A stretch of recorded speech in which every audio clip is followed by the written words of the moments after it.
Ladies and gentlemen, leaders and fighters for freedom and liberty and the American dream, the best is yet to come.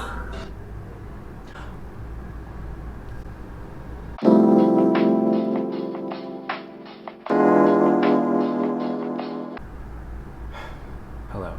So today, we are going to be talking about the Republican National Convention. Why? Why not? Why though? What the fuck is the Republican National Convention? I'm so glad you asked. The Republican National Convention is a 4-day-long convention that happens every election cycle, and it's basically just like speech after speech to hype up the Republican candidate for president. There's also Democratic National Convention. I did my eyeshadow red because I wanted to feel my Republican fantasy. Never thought I would say that. There's so much to get to. Shall we just fucking get to it? Here we go. You are capable, you are qualified, you are powerful, and you have the ability to choose your life and determine your destiny. Kim, are you okay? So this is Kimberly Guilfoyle, by the way. She's an advisor to the president. Honestly, I just want to know what she was taking backstage that made her act like this. Okay, moving on to your queen and mine, Tiffany Trump. Like so many students across the world, I graduated from law school during the pandemic. Our generation is unified in facing the future in uncertain times. And many of us are considering what kind of country we want to live in. As a recent graduate, I can relate to so many of you who might be looking for a job.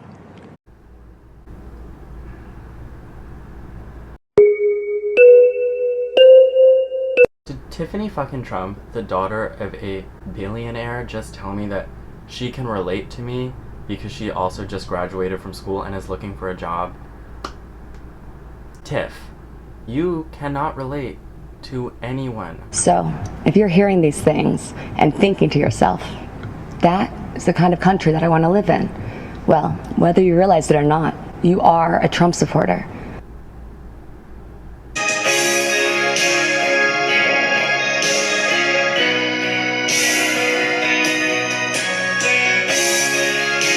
God, I'm fucking sweating. So next we're going to move on to Abby Johnson, who used to be a manager at a Planned Parenthood and now is a pro-life activist, which basically means she's made it her life's work to deny people abortions. Let's see what she has to say. But the tipping point came a month later when a physician asked me to assist with an ultrasound-guided abortion. Nothing prepared me for what I saw on the screen. An unborn baby fighting back, desperate to move away from the suction. Not to discredit Abby's experience working at Planned Parenthood or with abortion, but actually I took notes during this because a lot of what she said is misleading or completely untrue. I refuse to call a fetus an unborn baby or an unborn human or an unborn American. Or unborn Americans. It's a fetus. Miss Abigail Johnson said that the unborn baby was fighting back to avoid the suction during an abortion. That's not scientifically viable though. And these are my notes. Dr. John Hobbins of Yale University said, there is no evidence that a fetus has the capability of purposeful movement. So while it's entirely possible that during that abortion the fetus was in fact moving, it wasn't like trying to run away from the suction that was performing the abortion. Arguments like these about like the unborn baby or the unborn American or look at its heart or look how it looks like a child, it's murder. These are all emotional appeals to make you think that an abortion is literally like killing a young child, which is just not what it is. You see, for me, abortion is real. I know what it sounds like. I know what abortion smells like. Did you know abortion even had a smell? It's getting weird. Honestly, no, I didn't know abortion had a smell. I'm sure that the sound and smell that you experience and now associate with abortion maybe disgust you. Can I just fucking say, has anybody who needed an abortion ever been like, ooh, the sound and smell of abortion is too much of a turnoff for me to go through with this? I think it's also worth mentioning that this is a woman who said that the cops would be smart to racially profile her own son because, and I quote, statistically, my brown son is more likely to commit a violent offense over my white sons. So, The president has held China accountable for covering up the China virus and allowing it to spread death and economic destruction in America and around the world. Why are we still calling the coronavirus the China virus? Why do you keep using this? A lot of people comes say from it's China. racist. It's not racist at all, no, not at all. It comes from China. That's why. The United States has more COVID deaths than any country in the world. The only way bigots can cope with that fact is by labeling it a Chinese virus, thereby blaming China for how our own government has mishandled it completely. Are you fucking kidding me? Presidential leadership came swiftly and effectively with an extraordinary rescue for health and safety to successfully fight the COVID virus. Who said that? Who said that? Who said that? Successfully? Are we not living in the same country? Literally, cases are still rising in certain states because they didn't mandate wearing a mask or properly close down public facilities. How have we done a good job? There are over 180,000 people dead in the United States from COVID. We can talk about who deserves the blame, but to say that anyone has done a good job handling this in the United States is delusional. I learned what was happening to me had a name. It was called being canceled, as in annulled, as in revoked, as in made void. Canceled is what's happening to people around this country who refuse to be silenced by the far left. Many are being fired, humiliated, or even threatened. But I would not be canceled. Let's make America great again.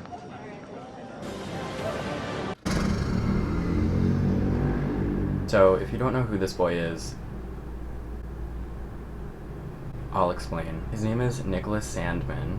He's a teenager who was caught in this viral video taunting a Native American man at a pro-life rally in Washington, D.C. Take a look. New fallout and confusion this morning after this upsetting incident now going viral.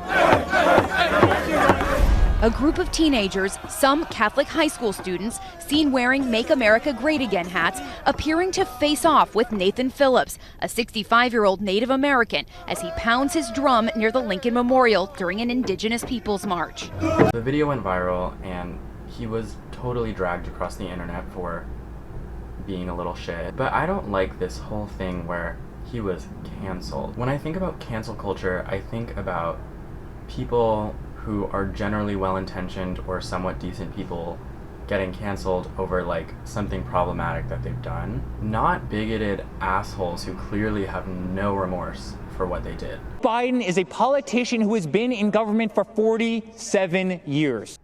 Yes. At no time before have voters faced a clearer choice between two parties, two visions, two philosophies, or two agendas.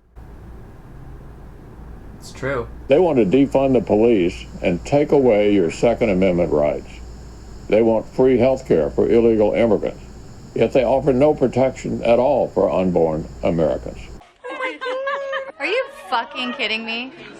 What the fuck is an unborn American? I recognize that my dad's communication style is not to everyone's taste, and I know that his tweets can feel a bit unfiltered. Can we stop conflating like non-traditional speaking styles with what Trump does?